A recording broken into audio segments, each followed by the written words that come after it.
श्री गणेशाय नमः, श्री सरस्वती नमः, श्री सद्गुरु रामचंद्राय नमः, श्री गुरुभ्यो नमः. पुन्हा गरुडाला मधुसूदन भगवंत स्वतः सांगू लागलेले आहेत की अशा पद्धतीनं 10व्याचा पिंडदान केल्यानंतर पिंडदेह निर्माण होतो. 13 दिवसाच्या नंतर पूर्ण देह त्या जीवाला प्राप्त होतो आणि मग महान अशा मार्गानं ते प्रेत जाऊ लागतं. दिवस रात्र अतिशय भुकेनं व्याकुळ झालेलं त्या वाटेनं जात असताना तलवारीच्या धारेसारखी पानं असतात, वनं असतात. त्याच्यामुळं त्याला अतिशय असं दुःख प्राप्त होतं. भूक आणि तहान याची पीडा खूप असते. असं प्रेत यमपुरीच्या मार्गानं जाऊ लागतं आणि त्याच्यामध्ये त्याला दररोज 988 कोस इतक्या लांबीचा प्रवास करावा लागतो. आणि एवढं अंतर यमलोकाकडं जात असताना त्याच्यावरती 16 टप्पे आहेत. आणि भूलोकापासून प्रेत ज्या वेळेला निघतं त्यावेळेला जवळजवळ 988 कोस एवढं रोज त्याला चालावं लागतं. महान असं दुःख मार्गामध्ये चालत असताना प्राप्त होतं. यमाच्या दूताने यमपाशामध्ये त्याला बांधलेलं असतं. हा करून ते प्रेत आक्रोश करीत असतं, रडत असतं. स्वतःच्या गृहातून त्याग करून ते यमपुरीला जाऊ लागलेलं असतं. पूर्ण वर्षभरामध्ये 16 अशी विश्रांतीची ठिकाणं त्या प्रेताला असतात. एका वर्षामध्ये एक मुहूर्त म्हणजे 2 तास प्रत्येक श्राद्धाच्या वेळेला ते यमाचे दूत त्याला निवांत बसवतात. तिथं श्राद्धाचं मासिकाचं जे अन्न आहे ते मासिकाचं अन्न त्याला ते भक्षण करायला देतात. आणि मग 16 पुरी ज्या आहेत त्या 16 पुरी ओलांडून 1 वर्षामध्ये त्या प्रेताला यमपुरीला पोहोचवतात. आणि त्याच 16 पुरींची नावं आता पुढं ऐका. याम्यपुरी, सौरपूर, नरेंद्र भवन, गंधर्वनगर, शैलागम, क्रूर, क्रौंचपूर, विचित्र भवन, भवापद, अतिशय दुःखद असं नाना आक्रंदपूर, संतप्त भुवन, रौद्रपयोवर्षण, शीताढ्याभिधान, अतिशय भीती तिथं प्रेताला वाटते. धर्मभुवन आणि याम्यपूर अशी 16 पुरी आहेत. या 16 पुरीच्या मार्गानं ते जे प्रेत आहे ते प्रेत जाऊ लागतं.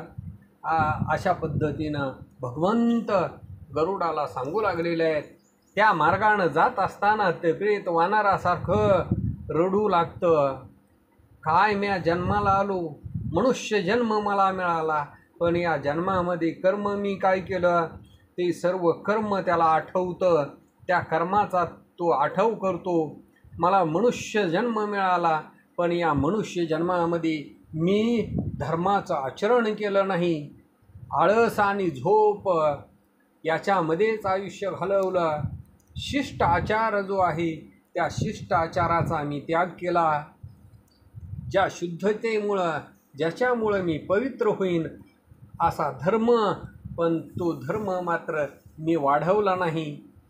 या मनुष्य जन्मामध्ये मी तप केलं नाही. बाहेरून आणि आतून जो मळ आहे तो मळ कधी साफ केला नाही.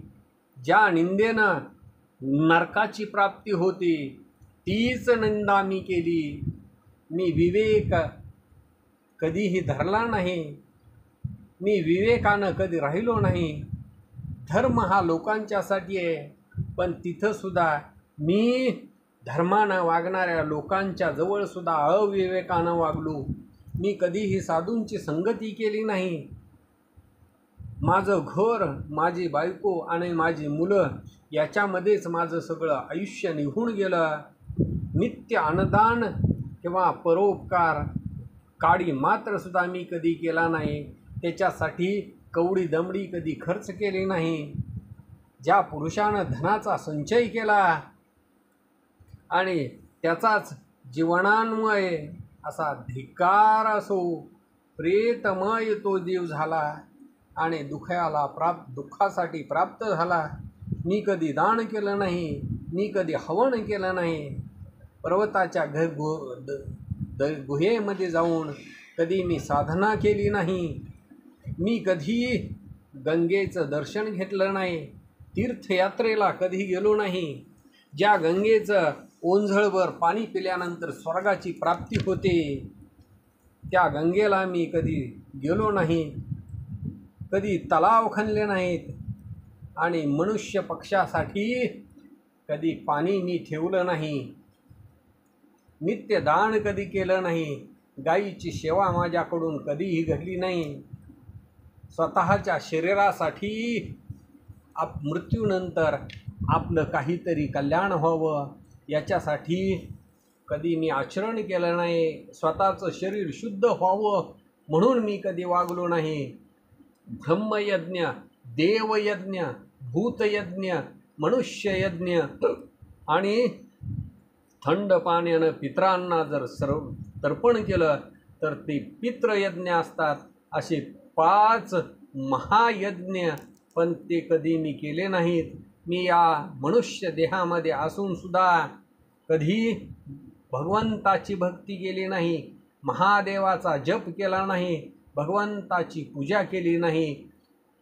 हा देह तीर्थयात्रेसाठी कधी गेलाच नाही आणि घरी पुराण श्रवण कधी केलं नाही, पुराण घरी कधी ठेवले नाहीत. भागवतामध्ये एक ओवी सांगितली गेलेली आहे, एक ओवी आलेली आहे. करी करावे हरीचे पूजन, चरणी देवालय गमन, घ्राणे तुलसी आमोद ग्रहण, जिही हरी चरण पूजिले. म्हणजे करी करावे हरीचे पूजन, या हातानं देवाची पूजा करावी. चरणी देवालय गमन म्हणजे पायानं मंदिरामध्ये जावं, म्हणजे पूजा केल्यानंतर हात पवित्र होतील. ज्या पायानं मंदिरात गेला ते पाय पवित्र होतील आणि भगवंताच्या मंदिरामध्ये गेल्याच्या नंतर भगवंताच्या पायावरती वाहिलेली जी तुळस आहे त्या तुळशीचा वास घ्यावा असं सांगितलं गेलेलं आहे. भागवतामध्ये असं सांगितलेलं आहे, ज्याच्या हातून कधीच देवपूजा होत नाही, प्रेताच्या हातामध्ये आणि त्याच्या हातामध्ये काहीसुद्धा फरक नाही. जर त्या हाताला सजवलं तर प्रेताच्या हाताला सजवल्यासारखं होतं. त्याच्यामुळं देवपूजा घडावी. ते प्रेत म्हणू लागतं की मी कधी देवपूजा केली नाही, महादेवाच्या नावाचा जप केला नाही, विष्णू भगवंताचं पूजन केलं नाही, ब्रह्मचर्य व्रत कधी आचरण केलं नाही, मी जमिनीवरती कधी झोपलो नाही, स्वार्थ मनामध्ये हरला आणि मी सगळे लोकांची विवंचना केली, लोभ मनामध्ये, काम मनामध्ये, राग मनामध्ये आणि त्याच्यामुळंच मी सर्व प्राणी मात्रांचा द्रोह केला. या शरीराच्या हेतूनं माझं काही कल्याण व्हावं असं काहीच केलं नाही. ब्राह्मणांना कधी भोजन घातलं नाही, ब्राह्मणांची सेवा केली नाही, आईवडिलांच्या पाया कधी पडलो नाही, गोड बोलून आईवडिलांचं मन कधी प्रसन्न केलं नाही. पण बायको मात्र म्हणत होती की माझ्या पतीचं अतिशय मन चांगलं आहे. स्त्री प्रेत असेल तर ते म्हणू लागतं पती मरत असताना अग्निप्रवेश केला नाही आणि वैधव्य धर्मविशेष जो आहे तो कृत उपवास मी कधी केला नाही, शरीराचं शोषण कधी केलं नाही, दुसऱ्याच्या अन्नाविषयी सतत मन हे उद्युक्त राहिलं आणि दुसऱ्याचं धन हरण करण्यासाठी प्रतिग्रह केला, खोटी साक्ष दिली, धन मिळवण्याच्या नादामध्ये खोटी साक्ष दिली आणि अपार धन मिळवलं, पण भूक काही भागली नाही, मनाचं समाधान काही झालं नाही, पंक्तीला बसून कधी भोजन केलं नाही किंवा भोजनाच्या पंक्तीमध्ये अन्नदान कधी केलं नाही, पूजा प्रकार कधी केला नाही आणि भोजन करत असताना सुद्धा त्याच्यामध्ये काटकसर केली, जेवण तयार करताना काटकसर केली, स्वतःचे जे आप्तजन आहेत त्यांचं मन प्रसन्न कधी केलं नाही, अशा असणारी शरीराची तृष्णा धरली, परलोकासाठी साधना कधी केली नाही, असा अतिशय आक्रोश, विलाप, दुःख करत तो प्राणी मार्गक्रमण करीत असतो. क्रूर असे यमदूत त्याला शिक्षा करत असतात. अतिशय कष्टानं ते प्रेत यमपुरीकडे जाऊ लागतं. पावली ते प्रेत मूर्छा येऊन पडतं. असा प्राणी अतिशय आक्रोश करू लागतो आणि मग बायका मुलं यांचं स्मरण करतो आणि पुन्हा आक्रोश करू लागतो. म्हणू लागतो, हे स्त्रिये, हे मुला, असं म्हणून अहोरात्र शोक करतो. त्याच्या दुःखाचं वर्णन किती म्हणून सांगावं, किती म्हणून करावं. 11 दिवसाचं जे श्राद्ध आहे आणि तेच या 4 दिशांना प्रतिकूल होतं. म्हणून पहिलं जे मासिक आहे ते पहिले मासिक शुद्ध, त्याच्यानंतर वर्ष श्राद्धापर्यंत 11 मासिकं येतात. त्याच मासिकामध्ये महिन्याच्या सुरुवातीचं पहिलं जे मासिक आहे ते मासिक घातल्यानंतर प्रेताला तुष्टी प्राप्त होते. अशा पद्धतीनं ही मासिकं करावी असं सांगितलं गेलेलं आहे. दूत त्या प्रेताला घेऊन जात असताना पुष्पभद्रा नावाची नदी तिथं येते आणि तिथं एक प्रचंड मोठा असं वडाचं झाड आहे. प्रिय असं दर्शन आहे. अशा पद्धतीनं ती यमपुरी आहे. त्या पुरीमध्ये त्या प्रेताला थोडासा विश्राम करतात. बायका मुलादिकांची त्या प्रेताला आठवण होते. दुःख हा अतिशय जीव हा अतिशय दुःख करीत असतो आणि मग दूत त्या जीवाला बोलतात, त्या प्रेताला बोलतात, म्हणतात की तुझे धन कुठं आहे, तुझा मुलगा कुठं आहे, तुझी सुलक्षण अशी बायको कुठे आहे, कुठे आहेत मित्र, कुठे आहेत तुझे बंधू जन, पूर्व जन्मातल्या पुण्याईच्या युगे करून प्राप्त झालेलं तुझं धन कुठं आहे, तू काय केलं, देश काल पाहिला नाही आणि तू ब्राह्मणाला कधी हातावरती दान ठेवलं नाही, याच्यासाठी तुला यातना आम्ही भोगवितो आहोत. यमगीता जी आम्हाला यमानं सांगितलेली आहे ती तू कधी ऐकली नाही, तू कधी भक्ती केली नाही, तू भक्तांच्या जवळ कधी बसला नाही, तू संतांची संगती कधी केली नाही, तू तीर्थयात्रा कधी केली नाही, तुझ्या मुखातून देवाचं नाव कधी आलं नाही, तू नास्तिक म्हणून राहिला गेला. याच्यासाठी लोकांच्या प्रमाणे लोकोपकारासाठी न वागता तू धर्म आचरण न करता वागला, म्हणून हे सगळे क्लेश, हे सगळं दुःख आम्हाला तुला द्यावं लागतं. अशा पद्धतीनं प्रेत व्याकुळ होऊन त्या व्याकुळ झालेल्या दूतांना, व्याकुळ झालेल्या प्रेताला हे सगळे दूत सांगत असतात. त्याच्यानंतर दुसरं मासिक, त्या दुसऱ्या मासिकाच्या वेळेला ते प्रेत शौरीपूर या ठिकाणी जातं.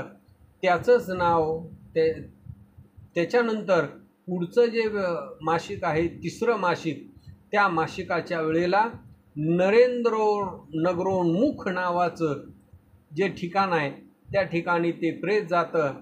हे गरुडा 12 दिवसामध्ये आणि या 3 महिन्यामध्ये 6 महिन्यामध्ये पूर्ण वर्षभरामध्ये त्या प्रेताच्या उद्देशानं कुंभदान द्यावा, पाणी द्यावं.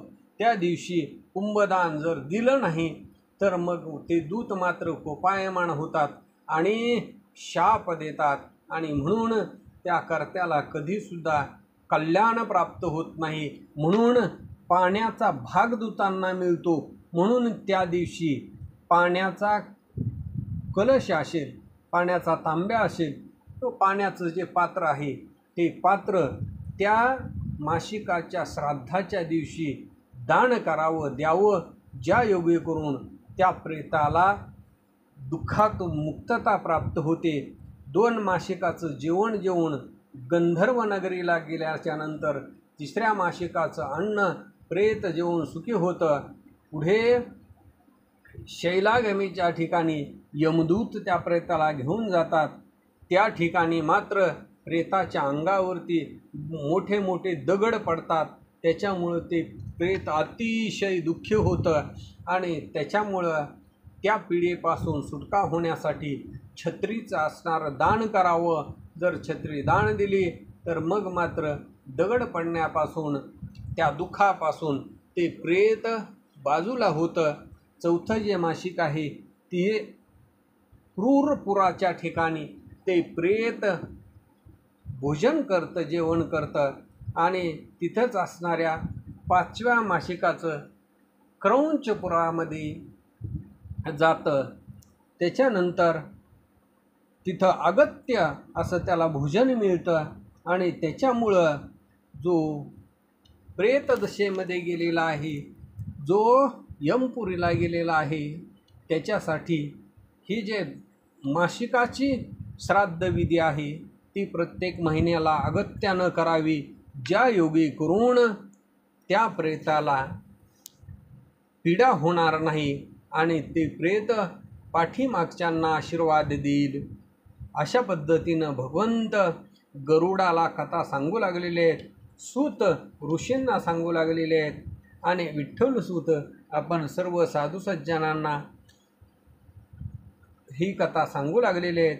या अध्यायामध्ये 6 महिन्यापर्यंत यममार्गाची जी समस्त कथा आहे ती कथा सांगितली गेलेली आहे आणि त्याच्यामुळं जे कोणी सज्ञान आहेत त्यांनी त्याप्रमाणेच वागावं. इति श्री गरुड पुराणे प्रेतकल्पे गरुड नारायण संवादे मासिकोपाख्याने 4थोऽध्याय पूर्ण.